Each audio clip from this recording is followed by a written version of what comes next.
Hey guys, JB in the house for Whiteboard Wednesday. I got a great topic for today. It's what I consider almost the Holy Grail to really succeeding as a salesperson and just as a business person. You know what it is? Call it repeat business. You know, I'll tell you what, one of the biggest mistakes I see business owners and salespeople making is they place so much emphasis nowadays on they get a marketing funnel has got to be exactly right. We got to advertise on Instagram and Facebook and Google and YouTube and they get really, really great at that. And they bring in lots and lots of leads because it's pretty easy to do, by the way. And there's also a lot of people that you can outsource this to, right? And you become very proficient at lead generation.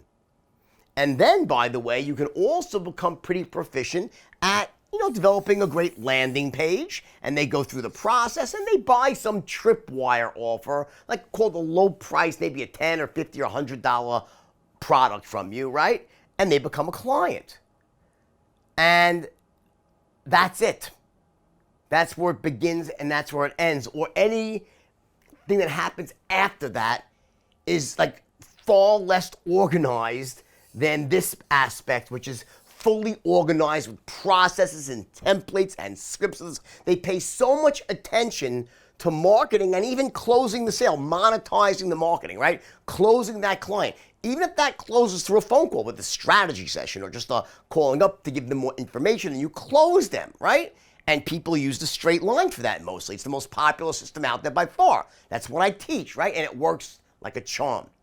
But one of the things that really occurred to me when I was doing the upgraded version of the straight line, the corporate version, the certification model, right, which I have now with the straight line, is that when I started going through what's called creating customers for life, meaning how do you take that first-time buyer and turn them into, this raving fan who buys again and again and gives you referrals? Well, obviously I went out there and started doing research. Okay, I want to see what else people are saying, what's happening, what's the collective wisdom out there. And what I started seeing out on the internet was complete and utter nonsense. Falsehoods. Things that are being said by supposed sales trainers about how you go about getting referrals. I'm going to focus on referrals today that are just purely nonsensical. They're wrong and they're destructive. So I want to kind of clarify one major point today. And if you just follow this one piece of advice, I promise you, it will blow up your sales results. One piece of advice. Here it is. You go on the internet. When should I ask for referrals? And believe it or not, what most sales trainers will say is the biggest mistake that people make is they ask for referrals too soon. They try to get a referral either when they close someone or in the first, and they haven't waited until the person's had the chance to see all the benefits and so forth, and then they blow it up and they blow up the relationship, right? That's what I see out there all over the place. False. Fiction. Untrue. I promise you. Now, I think you know that I am the world's greatest sales trainer. Come on, you know that, right? And maybe some people thought there was some other guy for a while who was supposedly, and you saw what happened when we got together in a podcast, right? Turned out the guy didn't know freaking anything, okay? So I know what I know, and I know what I don't know. I'm not saying I'm the world's greatest marketer. I'm a good marketer.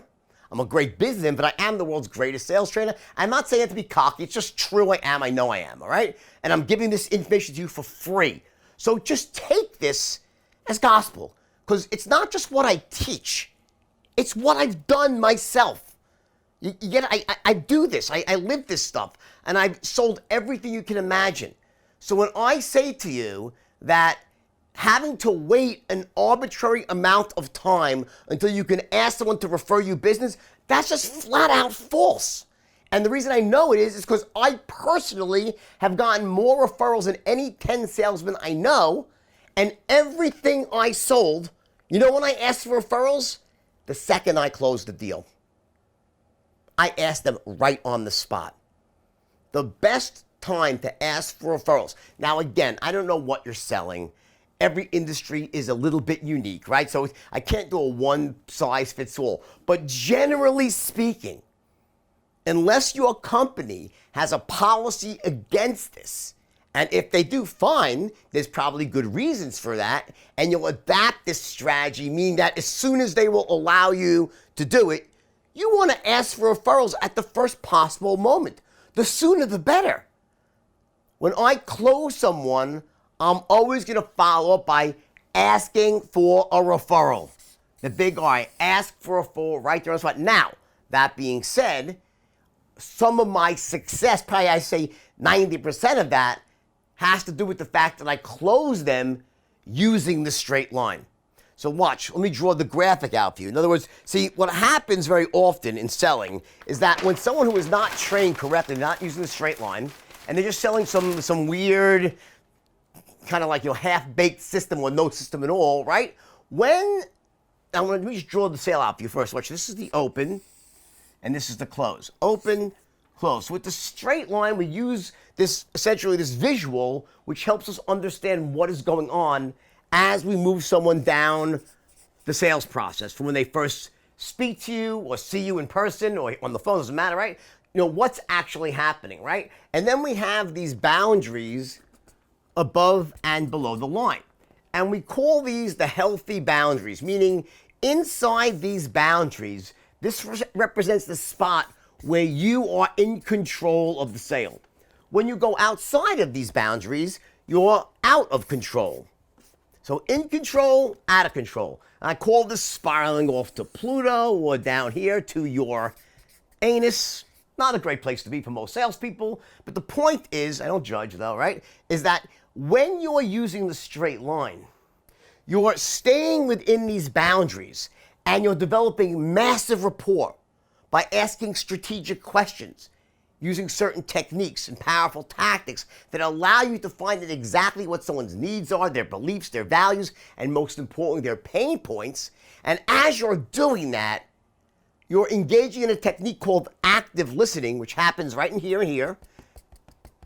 For those of you who know the straight line, you know how powerful that technique is, active listening. And what that allows you to do is to find out all this information you need to know, but from the position of a trusted friend, the advisor, not the grand inquisitor who they hate. So by the time that you're done asking your questions and you know everything you need to know to decide whether or not you should actually even make a presentation. We don't present to everybody with the straight line. We want to weed out those that aren't right for our product or that can't afford it, right? But we have people who are right for our product. When we take them down the straight line, so to speak, and make our presentation, what we're doing is we're building massive certainty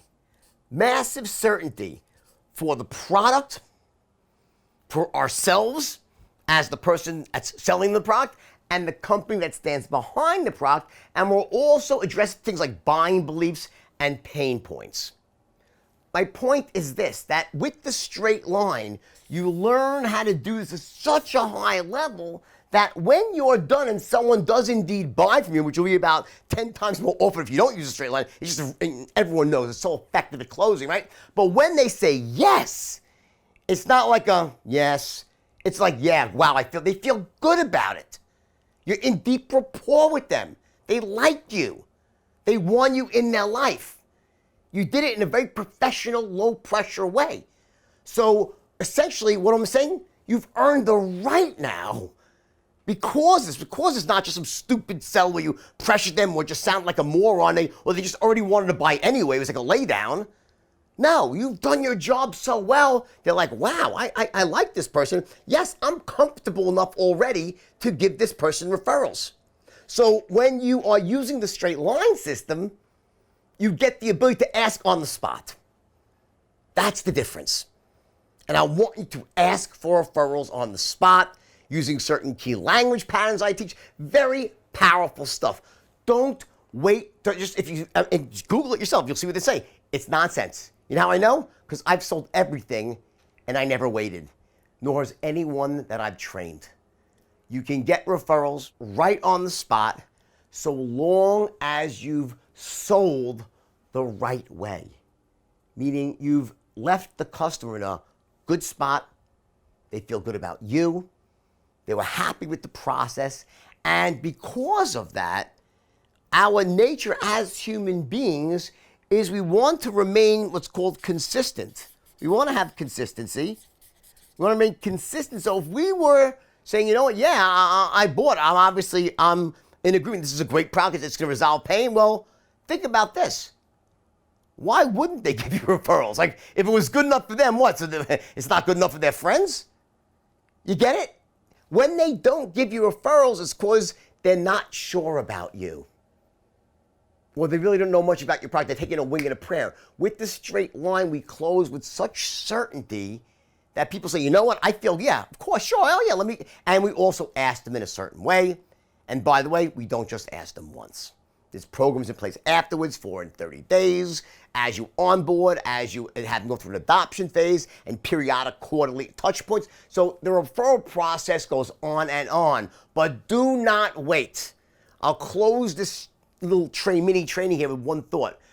In the world of love with human beings, you have the friend zone and you have the love zone. Either you end up in the friend zone or you're in the love zone. Well, guess what? If you wait too long, you end up in what? The friend zone with a woman or a man. You end up being in this different spot. That's the relationship is one of friendship. It's not one of intimacy. In the world of selling, you have the referral zone and the non-referral zone. If you wait too long, guess what? You just ain't someone they give referrals to. They're going to do it, they'll do it quickly. And as proof of that, there's another point. I saw this is a very interesting statistic that only 29% of the people out there who buy things give referrals. But 90% of the people who buy things said they would give referrals. Talk about an opportunity. That's a gap. So 90% said, yeah, sure, I would give them, but only 29% do. Why? People don't ask. And don't ask in the right way. And there you go. You do this, you will blow up your business, because another fact out there is that the cost of revenue on a new client versus an existing one, well, guess what? The cost for revenue from a new client is 600 to 700% higher for a new client than an existing one. This doesn't cost anything. There's no marketing cost on a referral, and they're a lot easier to close. Follow my advice. I promise you, your sales will blow up. And check out the straight line. Go to jordanbelfort.com. Share this with your friends. This is a powerful one, guys. This is some really great info in here that could change your friends' lives. So just share this with them, because I'm telling you, people are missing the boat here. Check it out. Check out the Wolf Network. I love you all. And I'll see you on the next Whiteboard Wednesday, and hopefully before that. Take care.